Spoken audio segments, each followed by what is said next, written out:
জেলায় জেলায় ঝড় বৃষ্টি এবং ঝড় বৃষ্টির দাপট। উত্তরবঙ্গে বেশ কিছু জায়গা ক্ষতিগ্রস্ত হচ্ছে। উত্তরবঙ্গের ছবিটা প্রথমে একবার দেখতে চাইবো। উত্তরবঙ্গের বিভিন্ন জায়গায় ধরা যাক শিলিগুড়ির কথা যদি বলতে হয়, শিলিগুড়িতে দোকান বাড়ি ক্ষতিগ্রস্ত হচ্ছে। একাধিক ওয়ার্ডে গাছ উপড়ে পড়েছে। পরে অবশ্য গাছ উপড়ে পড়ার পর পরিস্থিতি সামলাতে হয় এবং একটা জায়গা দেখা যায় যে গাছ পড়ে দীর্ঘক্ষণ বাড়িতে আটকে থাকে এক দম্পতি। পরে দমকলের সাহায্যে তাদের উদ্ধার করা হয় এবং তারপর কাউন্সিলরদের সঙ্গে মেয়র কথা বলেন।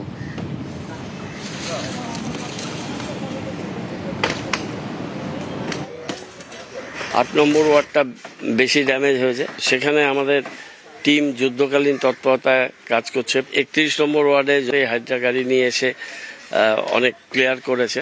এসডিএফ ছিল আমাদের সাথে, পুলিশ ছিল, এসিডিসিএল ছিল, ফায়ার ব্রিগেড ছিল, গভর্নমেন্টের সমস্ত ডিপার্টমেন্ট রাস্তায় ছিল। ঠিকঠাক করে দিচ্ছি এবং যাদের যা ড্যামেজ হয়েছে ডিজাস্টার ম্যানেজমেন্ট থেকে আমরা সেটা ব্যবস্থা নিচ্ছি। মিরিকেও বেশ কিছু জায়গায় গাছের গাছ উপড়ে যায়, আবার কয়েক জায়গায় বাড়ির চাল উড়ে যায়। এরপর জিটিএ সদস্যরা তারা ক্ষয়ক্ষতি রাজ পেতে ঘটনাস্থলে যান। ঝড়ের দাপট, সেই দাপটে মিরিকের কি অবস্থা একটু জানবো। আমার সঙ্গে পার্থপ্রতিম রয়েছেন। কি অবস্থা গতকাল রাতে ঝড় বৃষ্টিতে মিরিকের? একেবারে তাই, কয়েক মিনিটের ঝড় তাতে কিন্তু লন্ডভন্ড হয়ে যায় মিরিক পৌরসভার ৯ নম্বর ওয়ার্ড এলাকা। সেখানে ছখানা বাড়ি সম্পূর্ণভাবে ক্ষতিগ্রস্ত হয়েছে। বাড়ি ঘরের টিন কিন্তু ৯ নম্বর ওয়ার্ডের একটি অল্প গাড়ি তা কিন্তু দুমড়ে যায় এই গাছ উপড়ে পড়ায়। স্বাভাবিকভাবে আবারও নতুন করে আতঙ্কিত হয়ে পড়েন মিরিকবাসী। কারণ আমরা জানি যে গত বছর অক্টোবর ২১ অক্টোবর এই ঝড় বৃষ্টির জেরে মিরিকে কিন্তু ব্যাপক ক্ষতি হয়েছিল, বেশ কয়েকজনের মৃত্যু হয়েছিল। তারপর আবার নতুন করে গতকালে কয়েক মিনিটের ঝড়েই কিন্তু ক্ষতিগ্রস্ত হয়েছে ৯ নম্বর ওয়ার্ডের ৯ নম্বর ওয়ার্ডের বেশ কিছু বাড়ি এবং গাড়ি। সঙ্গে যারা স্থানীয় যে জিটিএ সভাসদ রয়েছেন তারা ঘটনাস্থলে যান এবং স্থানীয় পঞ্চায়েত প্রশাসনিক কর্তা তারাও ক্ষতি যান।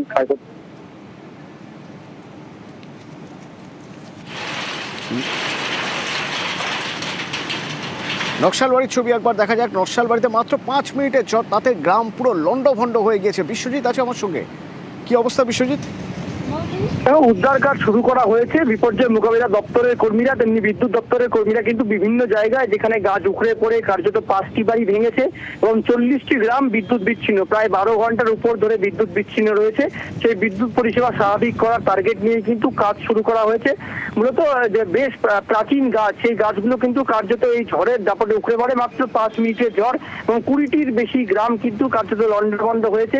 প্রায় শতাধিক গাছ পড়ে বিভিন্ন জায়গায় বিদ্যুতের তার ছিঁড়েছে এবং যেটা বিদ্যুৎ দপ্তর মনে করছে যে আজ সন্ধ্যের মধ্যে কিছুটা হলেও বিদ্যুৎ পরিষেবা স্বাভাবিক করার জন্য তার মধ্যে কিন্তু ইতিমধ্যে কাজ শুরু করা হয়েছে।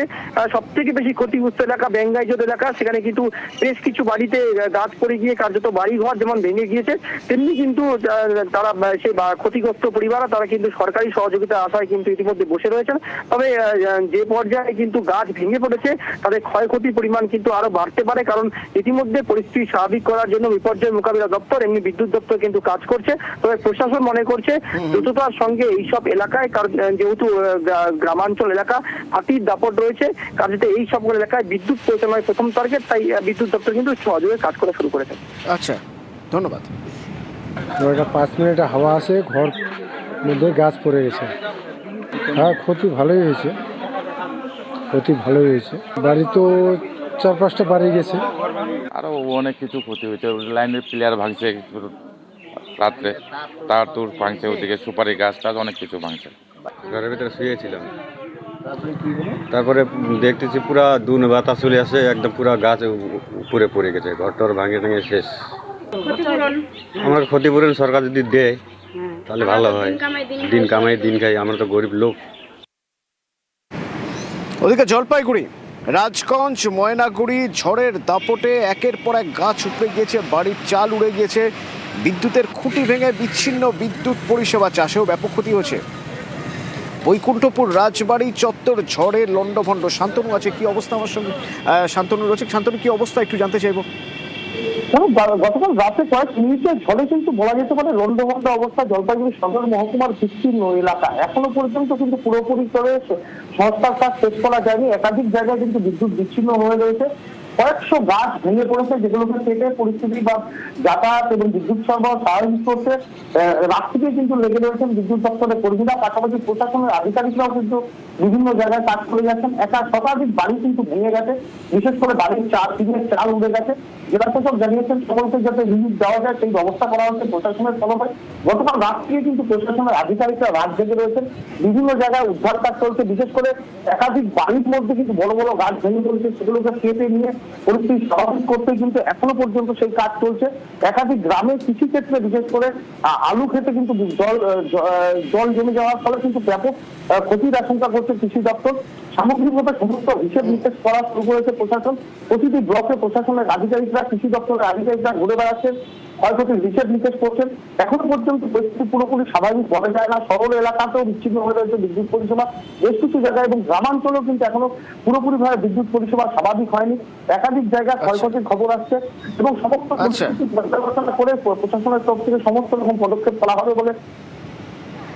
সেই ঝড়ে ব্যাপক ক্ষয়ক্ষতি হয়েছে, সঙ্গে আমাদের রাজবাড়িরও এই বহু পুরনো গাছটা সেটা ভেঙে গেছে। এটা পাকুর গাছ, খুব পুরনো গাছ, মানে রাজ আমলের গাছ। এগুলো পুকুরে পড়ে গেছে। পুকুরে পড়ে গেছে। এখন প্রশাসনের দৃষ্টি আকর্ষণ করা হচ্ছে, যদি এটা কোনো ব্যবস্থা করা হয় বা সরিয়ে ফেলতে হয়। ওদিকে হাসনাবাদ, একেবারে দক্ষিণের ছবি যদি দেখি, হাসনাবাদে মহিলা সমিতির যে অফিস, সেই অফিসের চাল উড়ে গেছে, দেওয়ালে ফাটল এবং যে পাসবই ছিল সেই পাসবই জলে ভিজে নষ্ট, একাকার কাণ্ড। প্রায় 450 জন মেম্বার এখানকার। হঠাৎ এক প্রাকৃতিক বিপর্যয় আমাদের মাথার উপরে যে টিনের ছাউনি ছিল, সেই টিনের ছাউনি যেহেতু পাখা লাইট সমস্ত সবকিছুর সঙ্গে অ্যাটাচ ছিল, সমস্ত সবকিছু উড়িয়ে নিয়ে বাইরে ফেলেছে। আমরা জরুরি ভিত্তিতে যাতে আমাদের এই ছাদটুকু, মাথার এই উপরের যে ছাউনিটুকু, সেইটুকু যাতে আমরা পাই, জরুরি ভিত্তিতে যাতে আমাদের ব্যবস্থা করা যায়, তার জন্য বোর্ড মেম্বারের তরফ থেকে আবেদন জানাচ্ছি। এই ধরনের দুর্যোগ যখন আসে, প্রবল ঝড় বা যদি সাইক্লোন হয়ে থাকে, সেক্ষেত্রে ঢাল হচ্ছে ম্যানগ্রোভ। সেই ম্যানগ্রোভের জঙ্গল কেটে সাফ করে দেওয়া হচ্ছে, আর এতেই সরব স্থানীয়রা।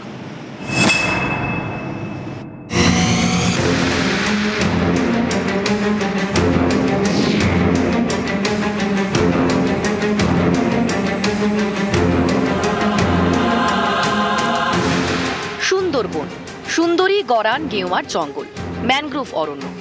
বারবার বিভিন্ন ঘূর্ণিঝড়ে ঢাল হয়ে দাঁড়িয়েছে এই ম্যানগ্রোভ। কলকাতা সহ দক্ষিণবঙ্গের বিস্তীর্ণ এলাকার সুরক্ষা প্রাচীর। প্রাকৃতিক ঢাল সেই ম্যানগ্রোভই ধ্বংস করা হচ্ছে সুন্দরবনে।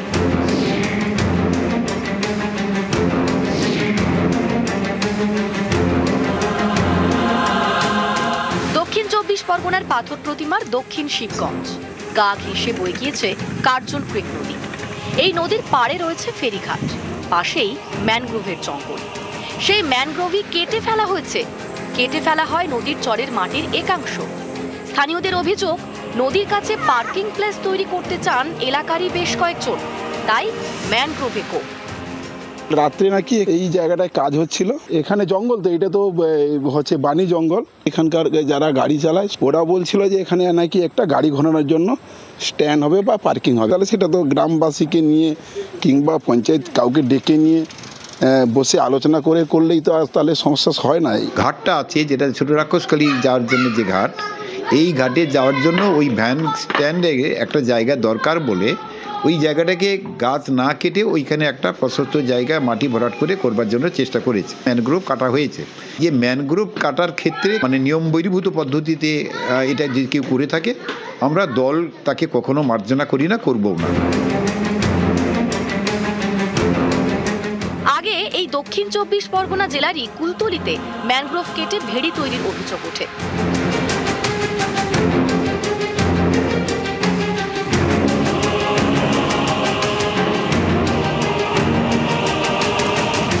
কুলতলিতেও কেটে ফেলা হয় একের পর এক ম্যানগ্রোভ।